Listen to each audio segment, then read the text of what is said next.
And I want, of course, immediately to congratulate our new leader of the opposition, and Balder Lawrence, honorable member, back on stream. I want to also commend, from the stats that I heard as to attendance, Ganesh and Jureta for being 100% present. Honorable members being 100% present at the Public Accounts Committee. It does appear that from some of the speakers on the other side, severe blackout moments are occurring in relation to their arguments on this issue. It is rather elusive moments, because the entire nature and context of what is called Public Accounts Committee is not understood and comprehended by them at all. Mr. Speaker, you would know, you being a parliamentarian for years, that the Public Accounts Committee is a committee that is sui generis and is unique.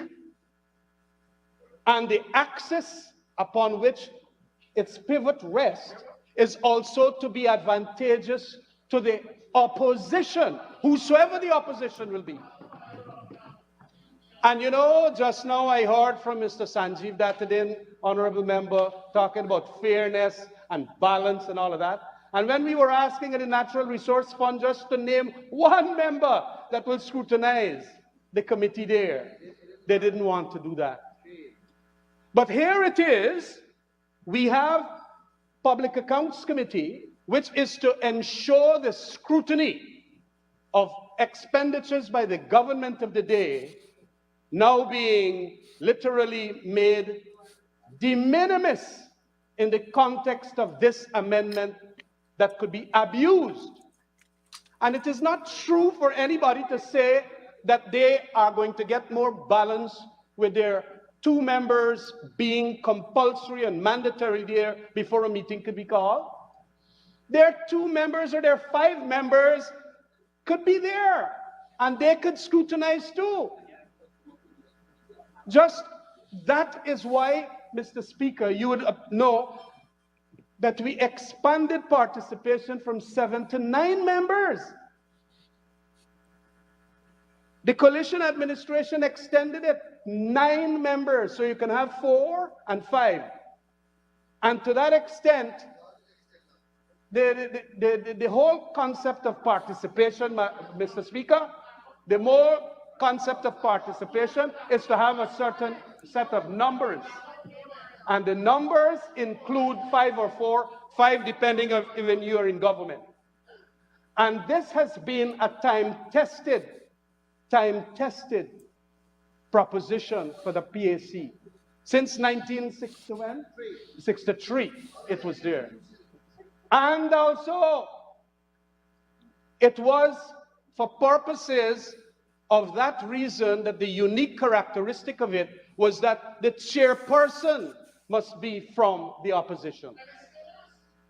But we had what is called the commencement of a process to derail the guardrails when they said, and came by motion here, that if we have no confidence in the chairperson must go. And that is how they ousted that which the opposition, who the opposition wanted, they ousted.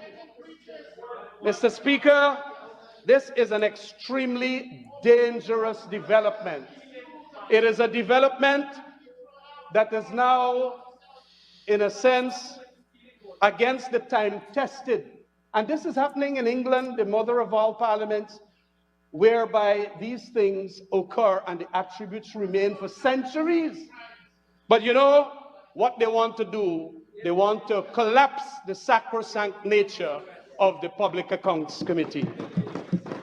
They want to rule by what you call the tyranny of the majority here. That is what we are having. And it is what you call rather than the rule of law, rather than the rule of law, we have what is called the law of the ruler. And so that they now will ensure that this happens. Mr. Speaker, the guardrails have started already collapsing. Judicial Service Commission not there. Public Service Commission not there. Teaching Service Commission not there. Natural Resource Fund Board not there. Oh, Local Content Secretariat not there. Petroleum Commission not there. Integrity Commission. Almost 2 years. Oh yes, you could cuss us down. A portion of our administration, we did not do it. But you promised that you're going to correct it. And you know, Mr. Speaker, they have not. Mr. Speaker, I wish to state this a little history. We had a robust parliamentary reform process. It started around 2002 and it rose up to 2006, where we have Sir Michael Davies, Pinda, Bradford, and all those other persons that were created via consultancies to write in to our standing orders what should be recommendations.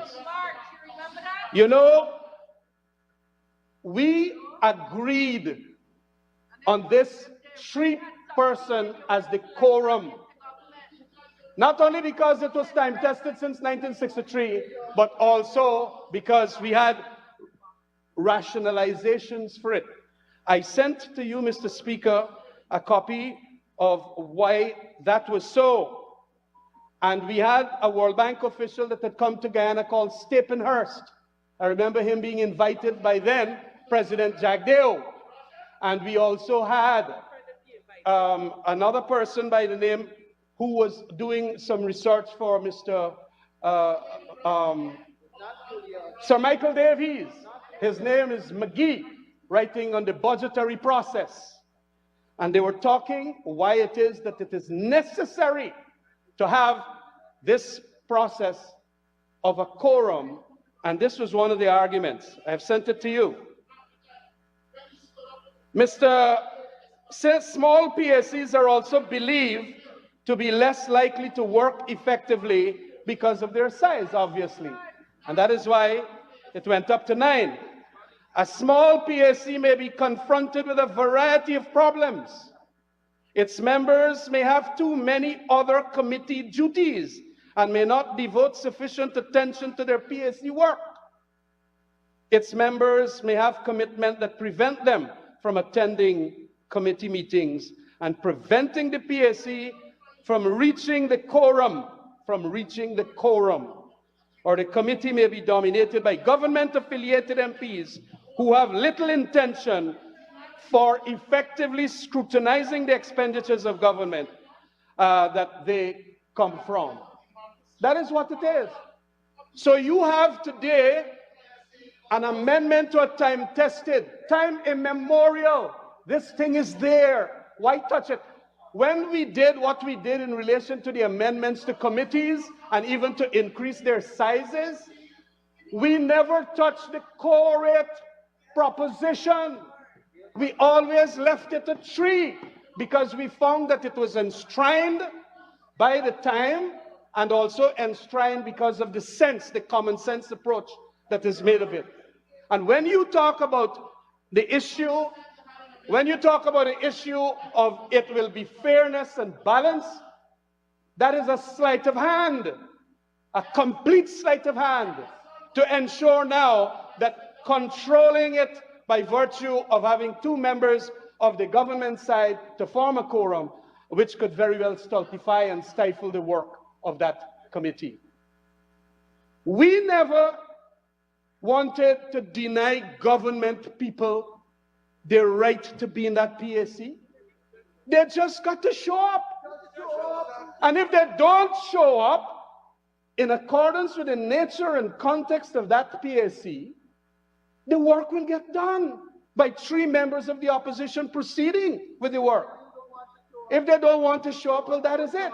But if you now go and implant on a standing order that was there for such a long period of time, time-tested, and in accordance with all the other in the Commonwealth countries of the world, you are making, obviously, some oblique motive be your motivation.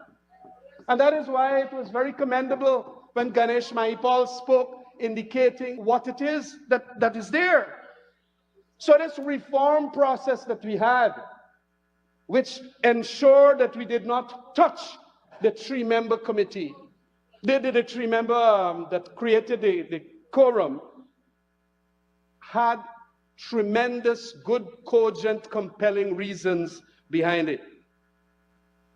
What it is that the three-member committee can do too, and it has been written in the literature, is that it compels the government members who might want not to be there to come there.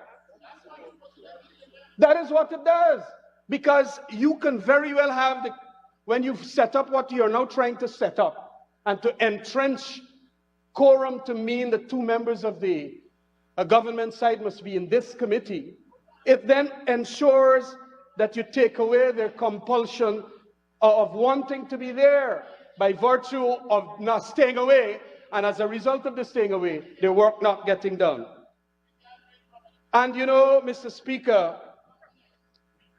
I really couldn't understand why it is that they put in this whereas clause, whereas Standing Order number 83.5 provides in the Parliamentary Management Committee a certain quorum of 5 members and so on. We're talking apples and oranges. The Parliamentary Management Committee is a totally different kettle of fish from the Public Accounts Committee. And to that extent, then, to put this as a red herring and a non sequitur, to argue the case for their resolve clause is but a sleight of hand, a blackout moment for those who purport to talk about democracy but knows nothing about its institutional aspect.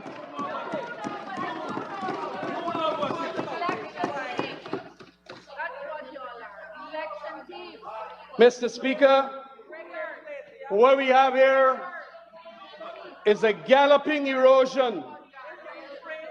That is the galloping erosion of our institutions in this Parliament.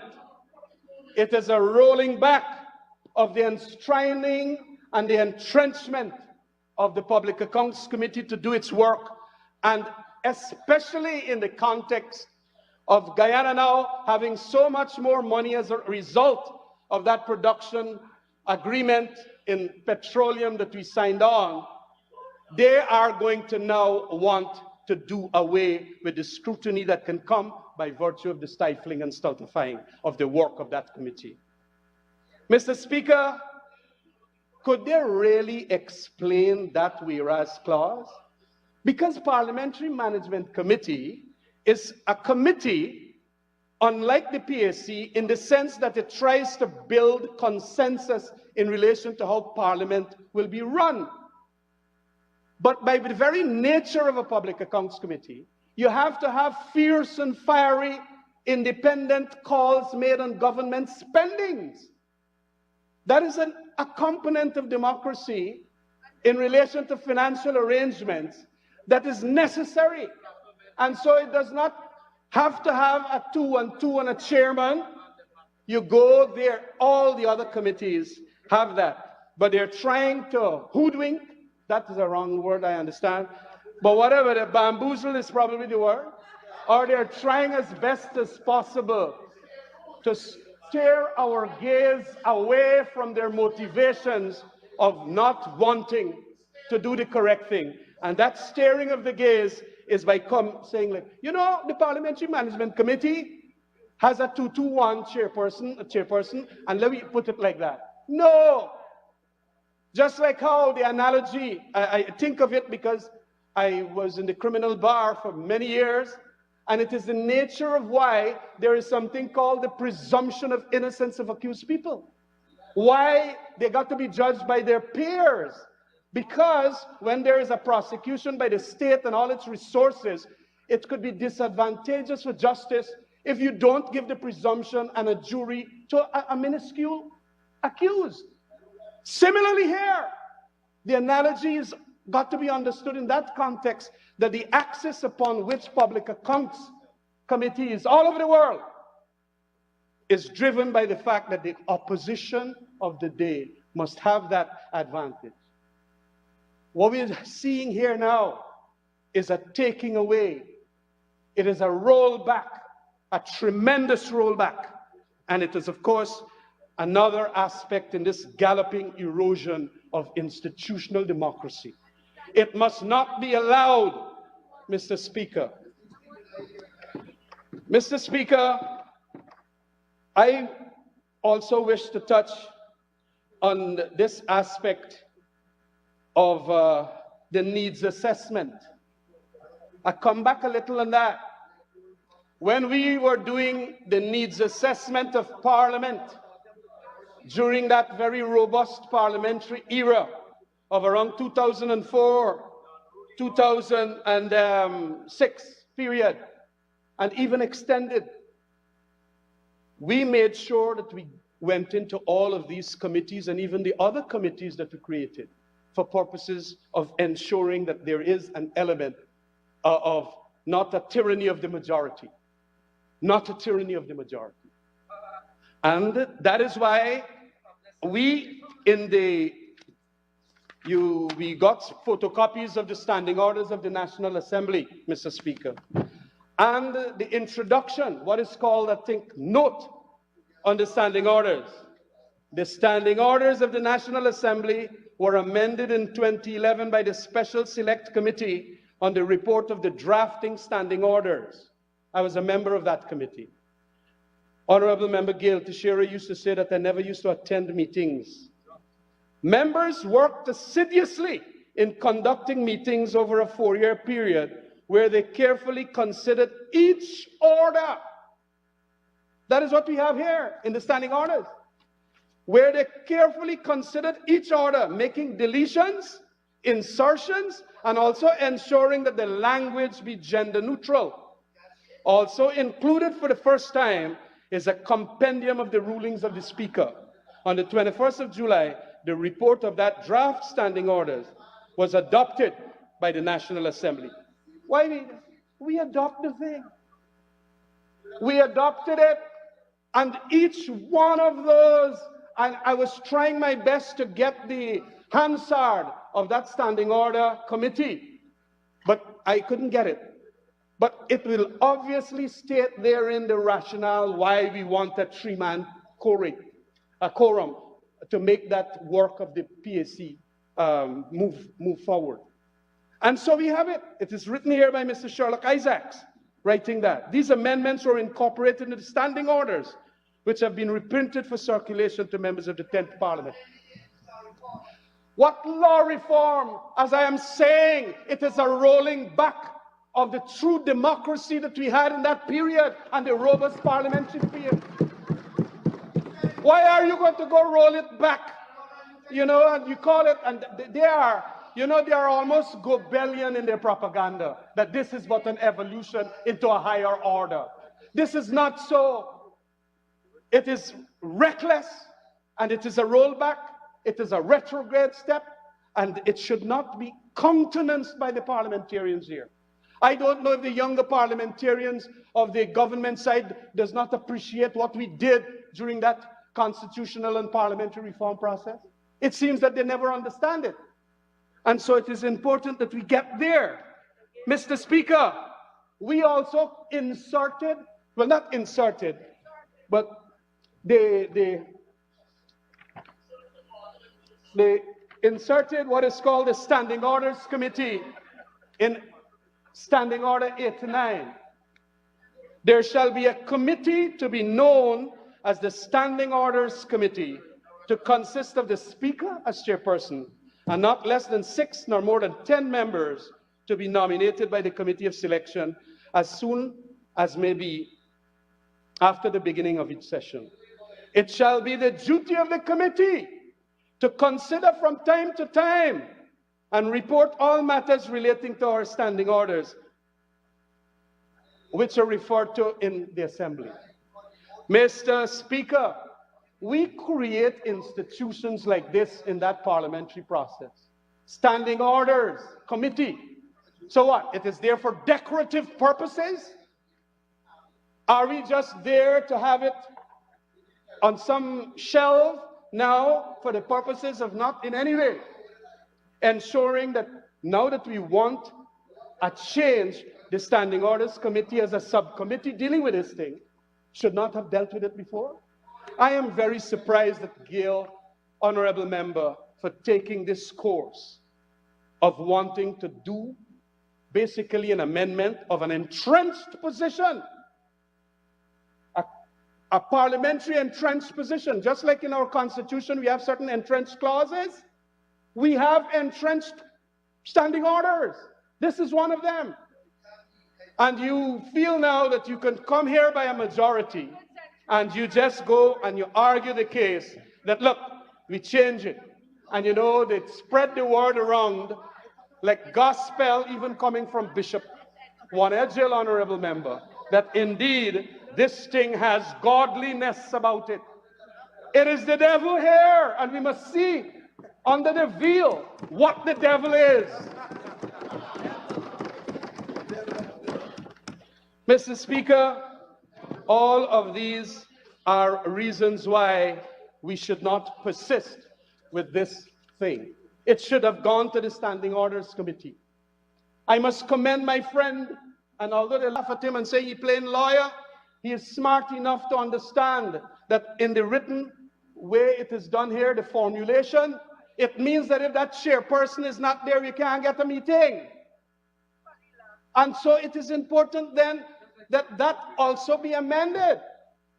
Mr. Speaker, this thing has tremendous detrimental impacts in relation to our financial scrutiny by this committee. This is the important committee, probably the most important committee of Parliament, the Public Accounts Committee, because it's the Parliament that in a government or the executive branch that spends the money. It is an opposition branch, as it were, to ensure that it is scrutinized properly. And though you can have 5 members being on their side in that committee, the whole tenor, the whole context of why it is needed is for that axis to give the balance to the opposition side. What we are doing here is making de minimis. It should not be supported.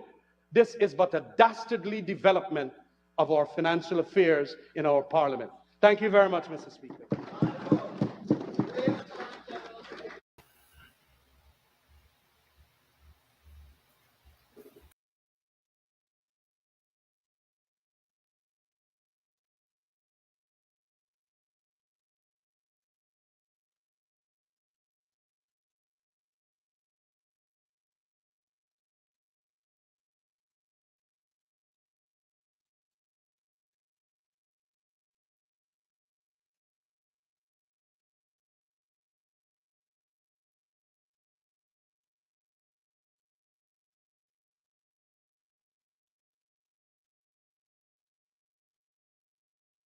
Hey, you hearing me?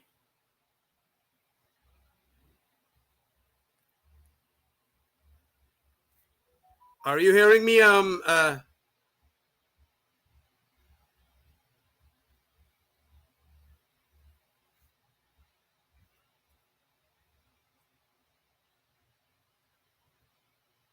Can you hear me now? I'm hearing you. I'm hearing you. Okay. Congratulations on a quite impressive speech.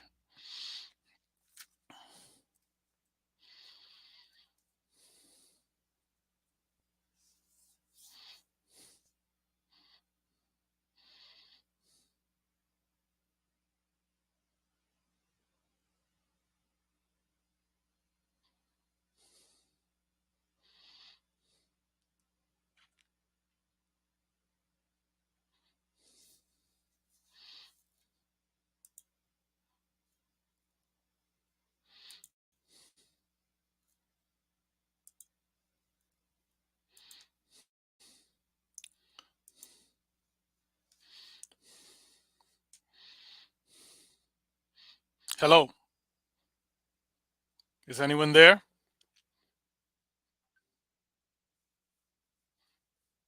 It seems we're having some technical difficulties.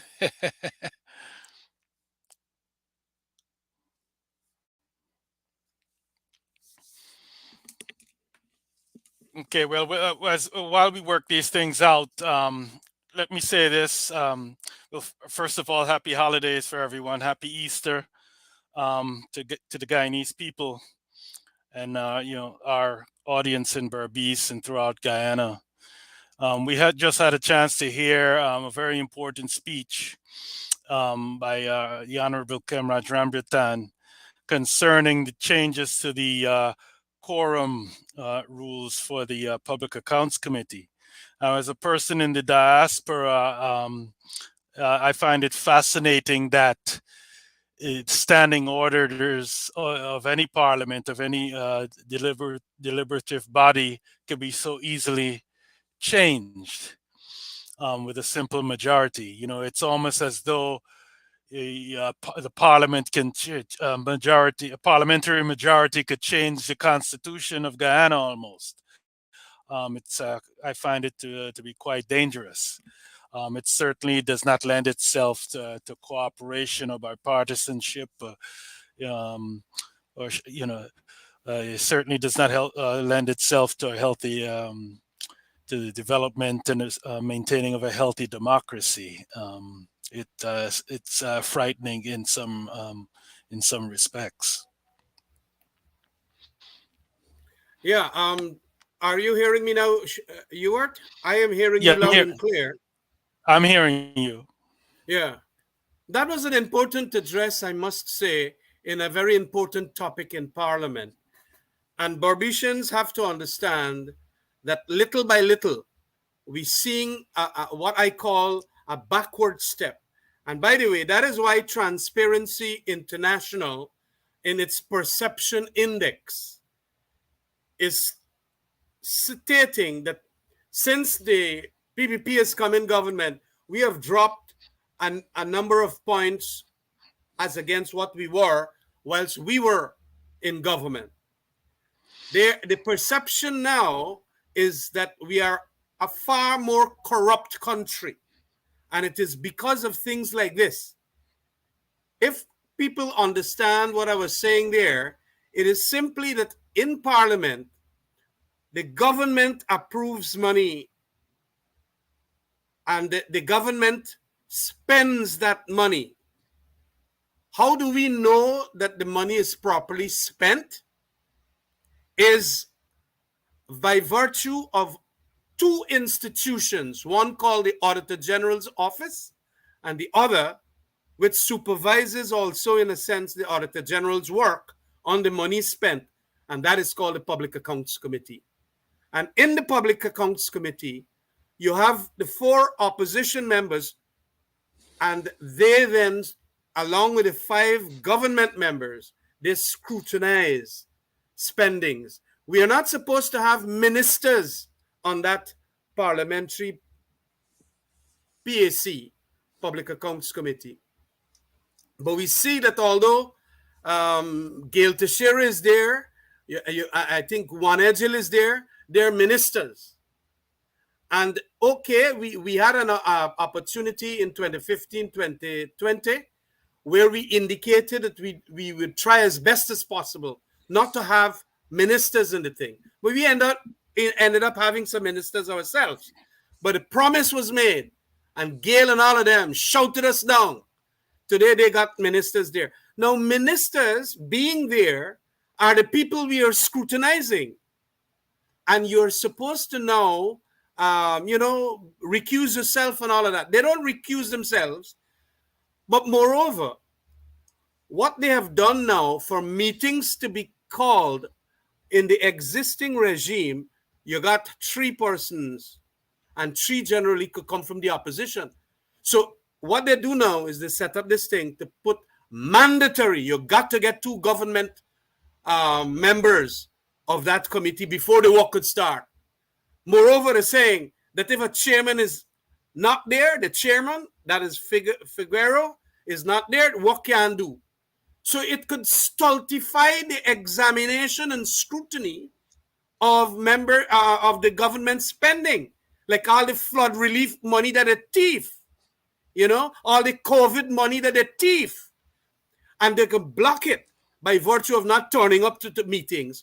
Whereas right now, like in all the other committees, excepting the Parliamentary Management Committee, you can have 3 members starting it up. And most of the committees are made up 9, 5 government, 4 opposition. And 3 members could start up the meeting and have a valid meeting and cross-examine all these ministries, officials as to how the money is spent. It's the most important. Look what they're gonna do now. Make mandatory that you gotta get 5 members who can make the quorum to start the meeting. And 2 must be government members. Now, if you ain't getting 5, you can't start a meeting. If you had under our right now arrangement, if you get 4, you could start the meeting. You get 3, you could start the meeting. And all 3 could be opposition. Now you are compelled. You got to wait until Gail and Bishop Wanegil walk in the parliament. And when them walk in, then meeting can start. Right now, you can have 3 opposition members, meeting can start. So when they said that they're doing it to do fairness and balance and all of that, it's a lot of crap. And all across the Commonwealth, England, India, Canada, Australia, all over the world, this is how it is done. The minuscule amount of people to do the quorum, to get the quorum, so that you could start the work of the Parliamentary Accounts Committee. And so little by little, a number of the constitutional commissions, as I said in that speech, have not been established. Like the Judicial Service Commission, all manner of commissions, and so Integrity Commission, none in start work, and it's 2 years almost we done with the PPP government. 2 years. And so they don't like these commissions and constitutional bodies to be around that could now make the appointments for judges, make the appointments for police service, the police, but we now passed that on that same day. We passed the Police Service Commission members and so on.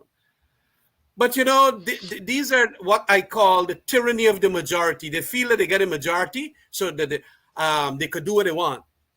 With our majority, when we had the majority in 2015, right up to 20, when Sharon Das do magic and do all kind of, I don't want to call him the word because they got a court case going on for what I call him.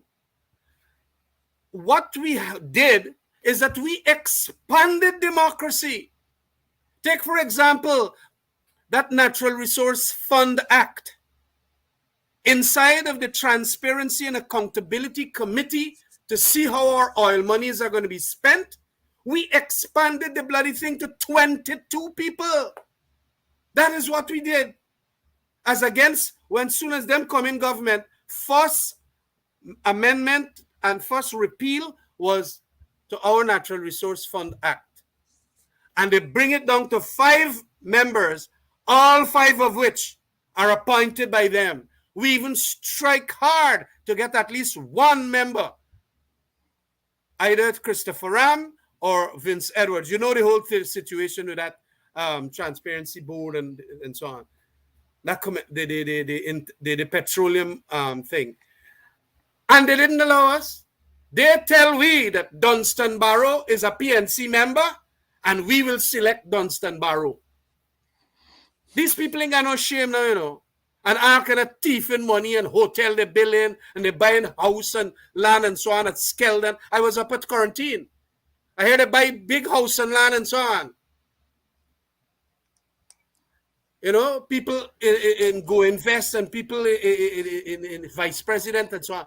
We're going to get this thing. We're going to catch them, because inherent in some of the conduct of these PPP leaders is treachery and a lot of corruption. And that is why they can't get any of the things together. They corrupted the minds of the Barbicians when they say, are we going to bring back a sugar industry? Aramjatan them broke them up. We had proper analyses done. And they lied to the people. Today, you'd never get Skeldon factory open. They're taking the Enmore plant now, I don't know where they're carrying them. They're not carrying nothing yet. They don't even do the foundation yet. And now they're going to tell Abibo what?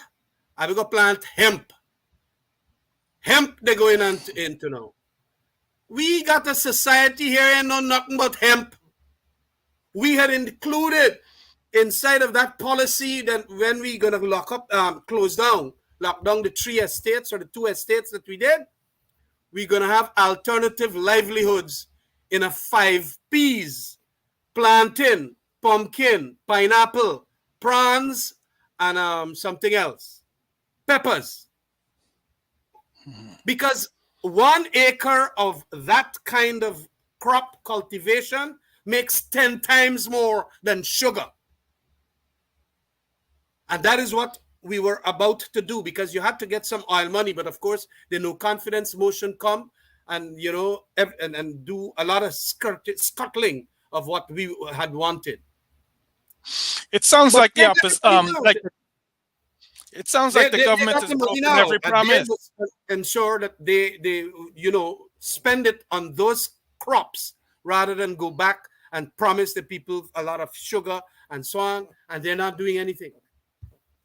But you can go ahead. So, are we documenting all of these things? I mean, it seems to me that, you know, if the Guyanese people knew about all of the instances where the government, current government, has broken promises, has gone back on their word, you know, are doing corrupt things, you know, I have to imagine that the Guyanese people are smart enough to realize that they, like you said, they've been bamboozled.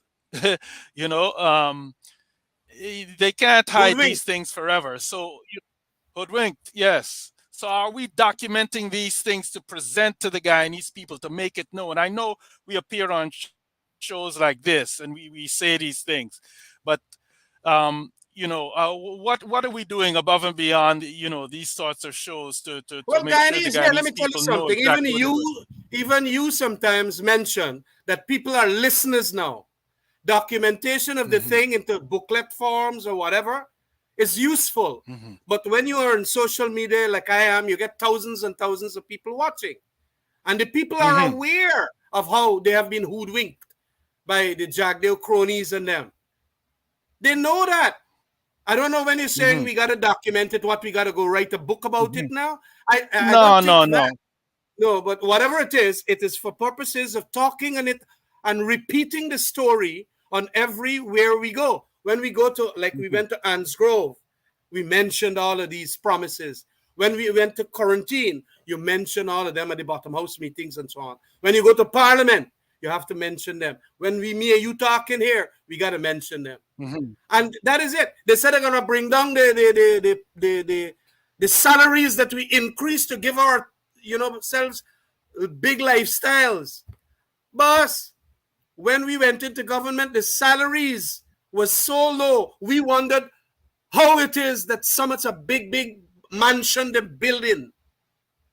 You understand? And we then made the thing more appropriate, like as comparable to the Caribbean parliamentarians.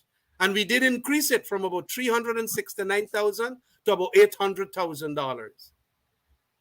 But they had said, as soon as we go in back government, we will decrease or reduce back the salaries. Jack Devin reduced nothing. Irfan Alian reduced nothing. You know what they have done? The 7% or 10% increase that they gave for the past 2 years, they also attached that to their salaries. And when we had increased our salaries in the 2015 era, for the 2016, 2017, 2018, 2019, 2020, we never increased it, although the public servants got almost 33% increase and more. We never increased it. So people will know how rotten they are. But I am talking about now sugar, because sugar is a big thing for Barbicians. That is why the Barbicians are getting so many outreaches now by Jagdeo. The people are telling him, and let me tell you something, it's not only sugar, it's the fishing industry. It's gonna die, that fishing industry. And they're not asking ExxonMobil, like I notice our experts and so on have been telling us that it is because of that fishing, that industry. And so we would have to ask Exxon probably to subsidize some of these fishermen. But the fishermen, just like the cane cutters too, they apparently too shamefaced now, knowing how hoodwinked they were by the PPP. So all of them will go there now at the meeting with Jack Dale, and they go sit glum, don't want to talk nothing. And all Jack Dale will tell them is a whole host of nonsense. One way you never bill, 16 more hotel go up.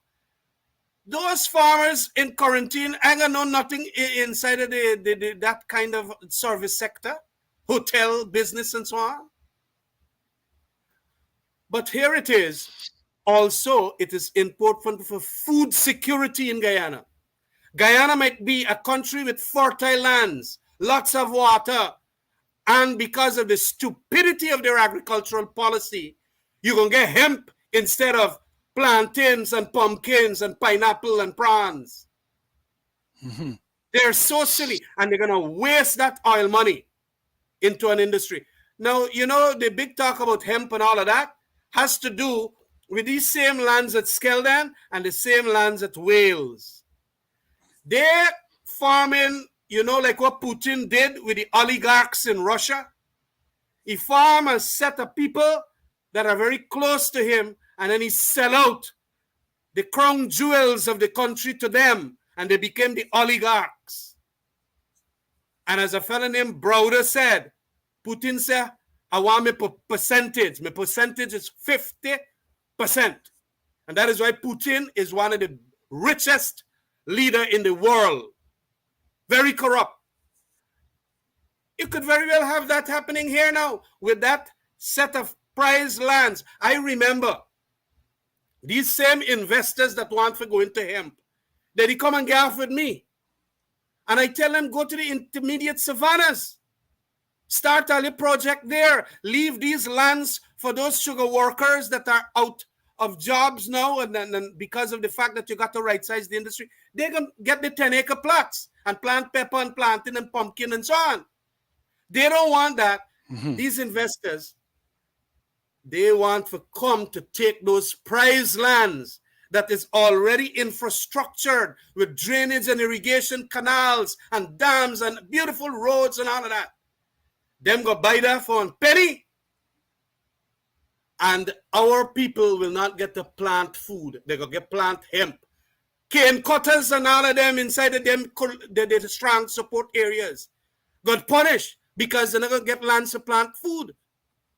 It's food we got to do here in the coast. If you are a big investor and you want to go into hemp, take 30,000 acre, 40,000 acre in the intermediate Sahara. Go and create your land, your drainage and irrigation, your dams, your roads, your whatever. And you plant your hemp, man. But Jack, they're now going and tell them East Indians up there, I will go plant hemp. What madness is that?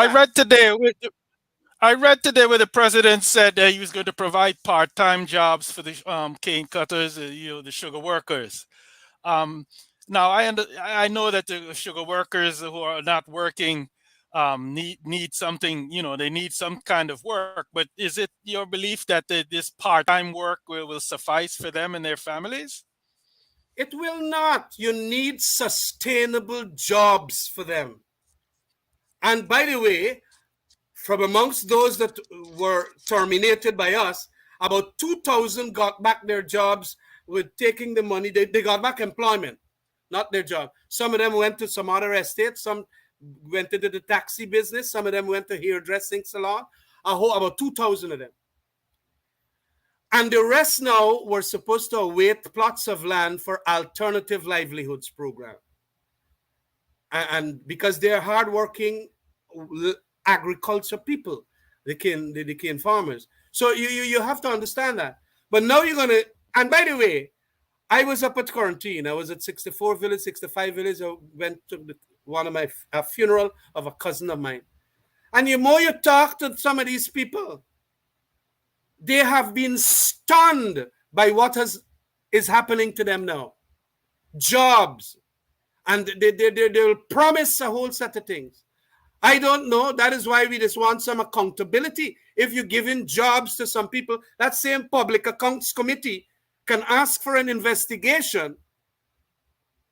Mr. Vice President, please do an investigation and an evaluation performance as to the jobs, temporary jobs though they may be, as to who and who got the jobs in quarantine.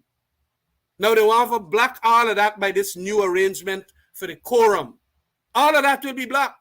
So we ain't going to get, let's say, the Auditor General or any special audit or forensic audit as to whether indeed the jobs are going to be given and what kind of jobs and how much money and all of that. So it is promised. It's a lot of pie in the sky scheming. Pie in the sky. Trump and them. Tell them I'm going to make 16 hotels. I'm going to give 50,000 jobs. There is a minus among the jobs as compared to the AFC new government. There's minus because they knock off so much of public servants, they knock off so much of other people, and so on. So they all over the place. There is a big hue and a cry. What wrong with this PPP government? I mean, I get eat a house. I mean, I get food a house. That is what plenty of them tell me at 47 dead too.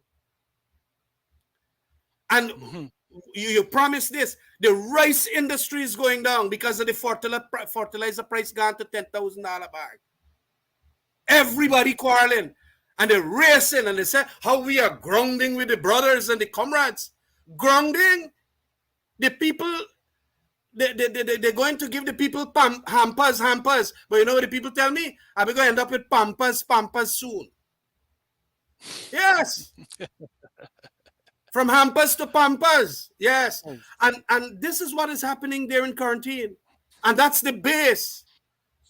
A strong base of the PPP. So the rice is in trouble. Fishing is in trouble. Sugar was always in trouble. And they lied. Today, we now see that they want to go and do some stripping. And they want to talk about the alternative livelihoods and so on. So it was our program that they will steal. And they will do it stealthily by not acknowledging that this is what is supposed to be done in the sugar areas. And that was supposed to be done a long time ago. We had to make the decision. It was a brave decision. We knew that we could have political fallouts. But it was the correct decision. Even sugar workers knew that this thing now make profit by how are we going to do the industry like that. And so prior to election, yeah, go ahead. I was going to say prior to elections, the government was talking about renegotiating the Exxon contract. Are they making any moves towards that? That was not a promise. That was not a promise. You know all the promises. I have to document them. This is but a form of documentation. That is what they said. They come into government now. You think they could tell Exxon we're going to renegotiate the contract? They cannot do that.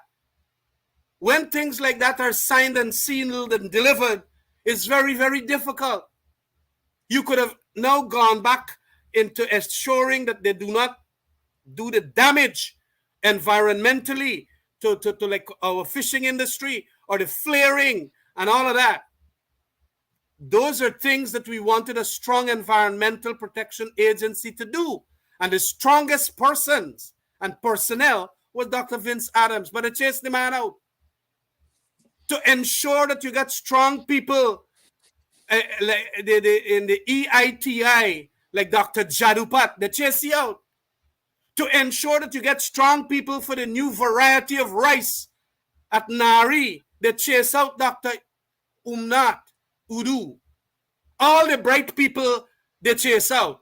And a bare jagabat they got there now. Running them things is.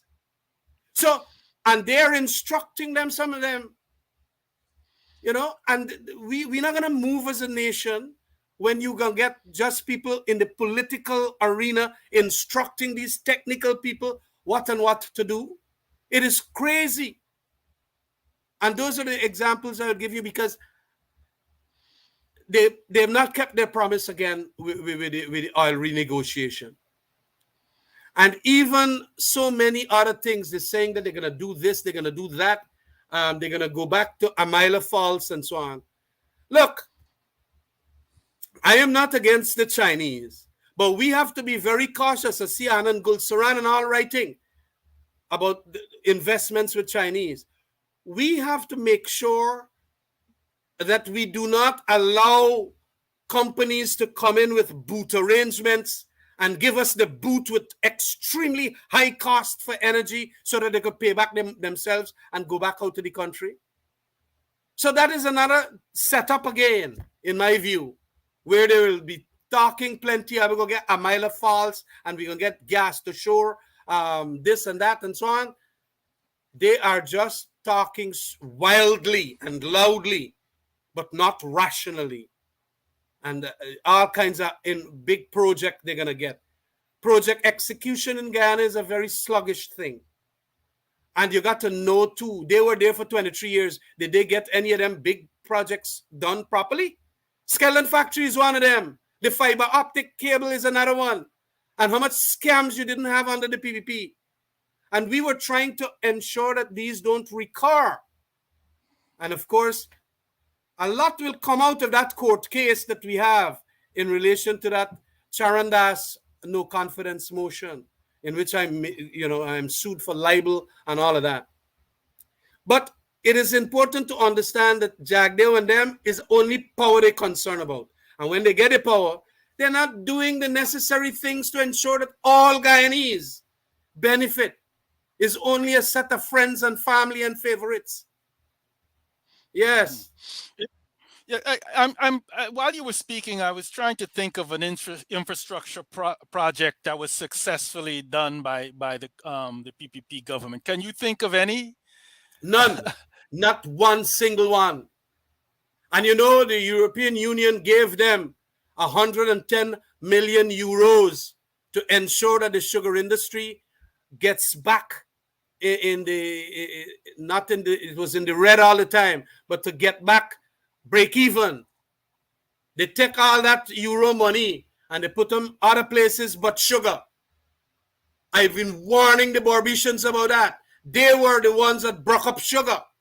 And Donald Ramutar then was the chairperson of Gaisuco.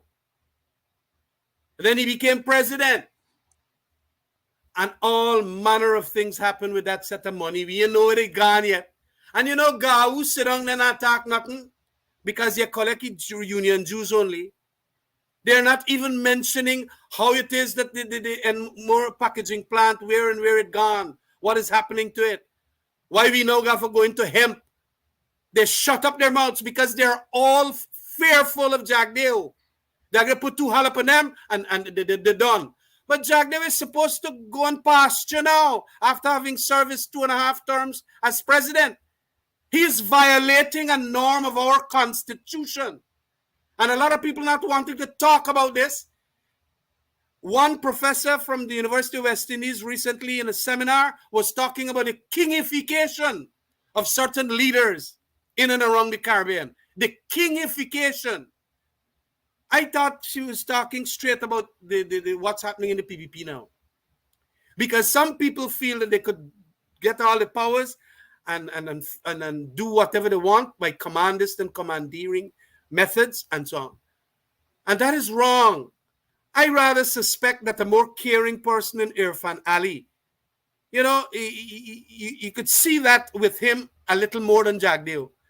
But he's not being allowed to do any of these things. It's Jagdeo. You got go any big announcement and so on, Jagdeo making it.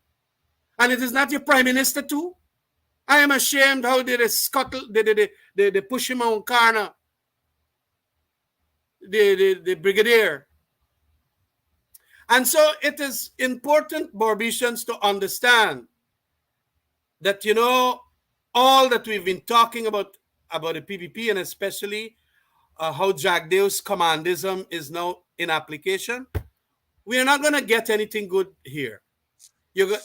Amidst all this wealth that the oil has provided, we will suffer the worst times in Guyana. crime gonna go up back.